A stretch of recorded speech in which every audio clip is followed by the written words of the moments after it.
Berlin calling. English-speaking world, do you read me? It's that time in the month when we look at the month ahead. So how many questions shall we have today? Maximum 5, I think.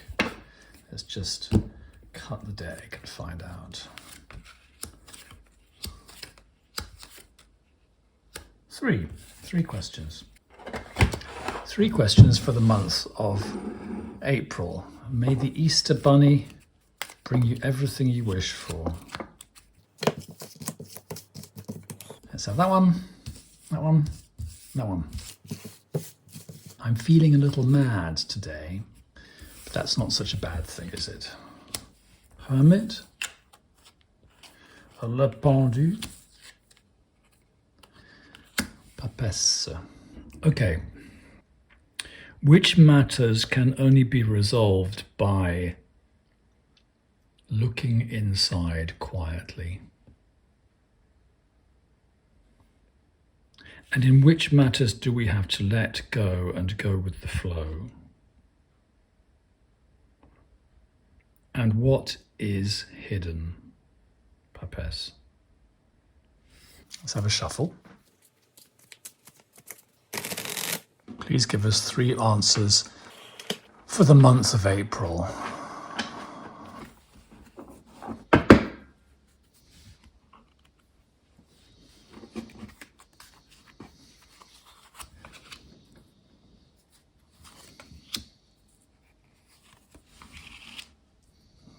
Okay. I'm going to flip that because it's 50% reversed.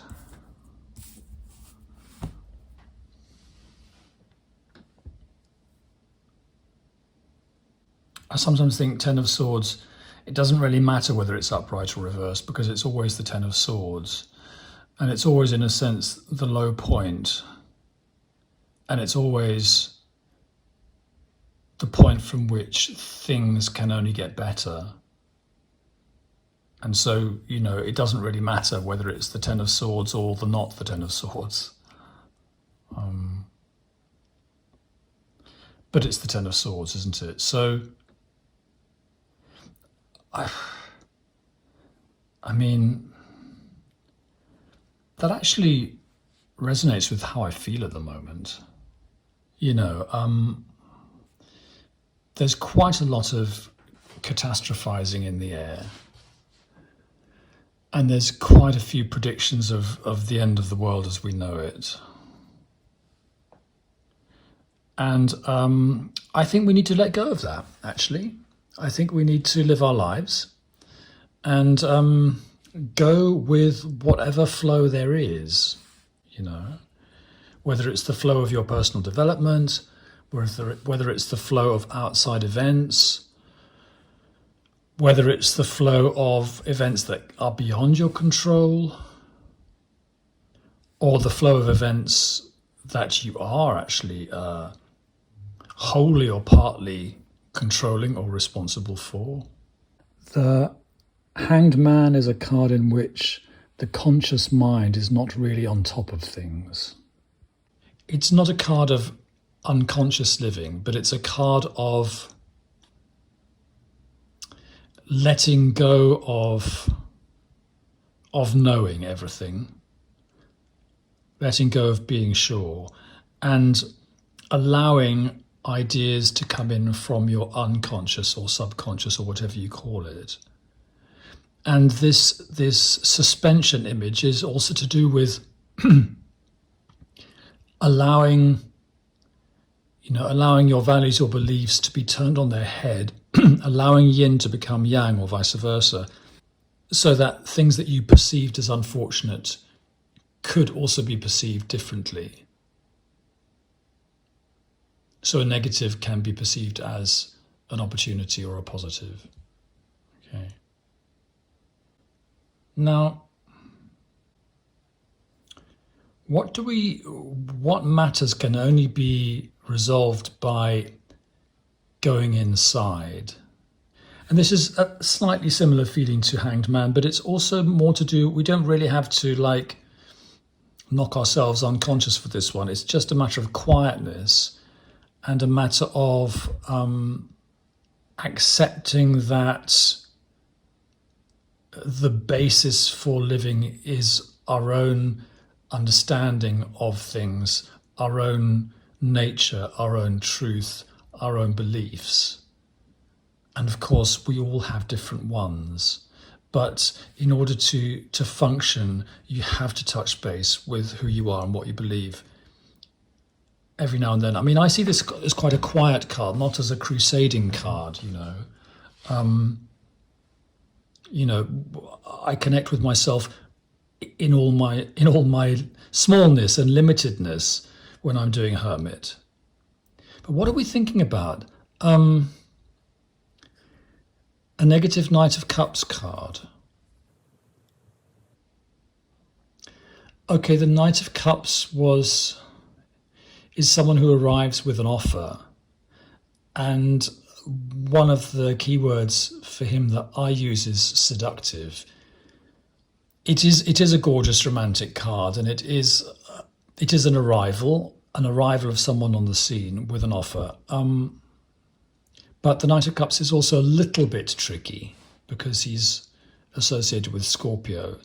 So there might be hidden depths and hidden complications. So if you are feeling this complicated scorpionic energy, I think that's mistrust, a reverse Knight of Cups.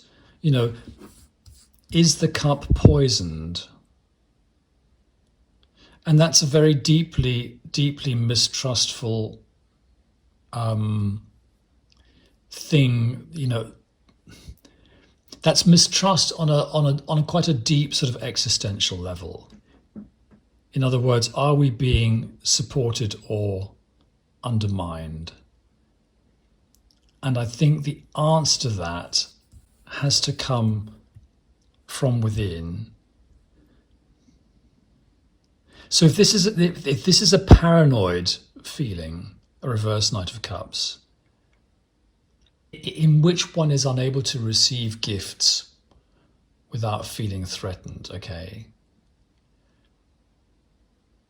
If that's paranoia, this is quietness and silence and connecting with yourself. That's very different. So if you're feeling that, do that, okay? And if you're just listening to this without looking at the video, I'm poking at the cards, aren't I? If you're feeling that, I say, poking at the reverse Knight of Cups. Do that, I say, poking at the Hermit.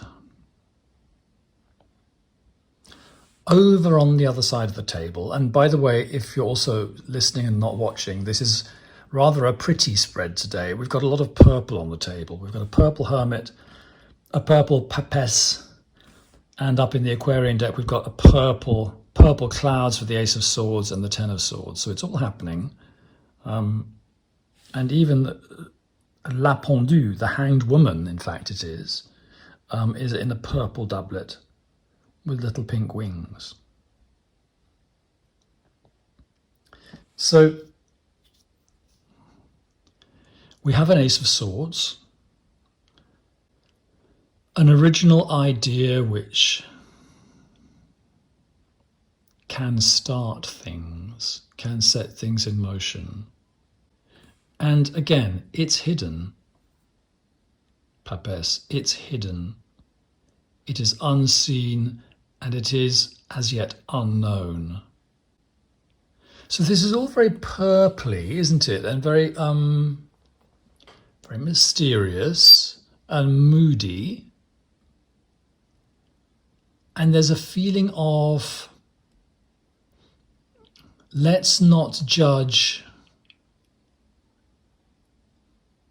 too soon. Let's not despair, because we don't know the full story. We never know the full story. We never know what's around the corner. And what's around the corner could be an idea. Okay. And that idea could change all this stuff. all this Ten of Swords feeling and this reverse Knight of Cups feeling. Okay. I think we need a pop star. Stay there. Okay, well, that's a downer. I've lost my pop star deck. No doubt it'll pop up. No doubt it'll pop up and be starry when we least expect it. So we're reduced to our kings and queens of England again. So if anyone has any objections to the monarchy, please skip this bit. Kings and queens of England, please come to our aid and give us a little thought to end on. These cards don't have backs, do they? They've just got two fronts. One front has got pictures and the other front has got little facts. So, Kings and Queens of England, please give us a message from beyond.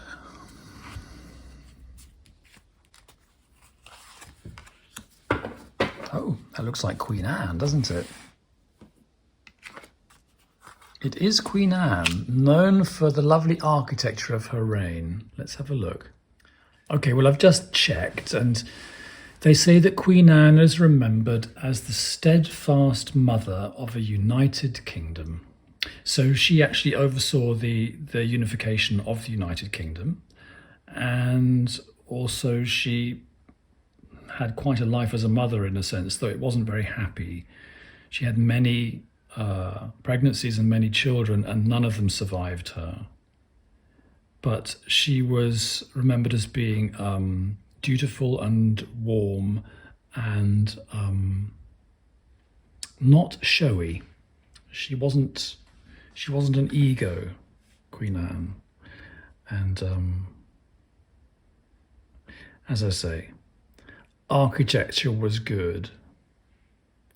So it seems like for the English, she's a kind of, for the British, she's a bit of a mother figure in terms of queens compared to Elizabeth and Victoria. And she's a figure of unity. She's a figure of someone who just kept going in spite of her misfortunes. You have been watching Tea and Tara. I am Robert Farrer. And I shall be back next week with more of this stuff.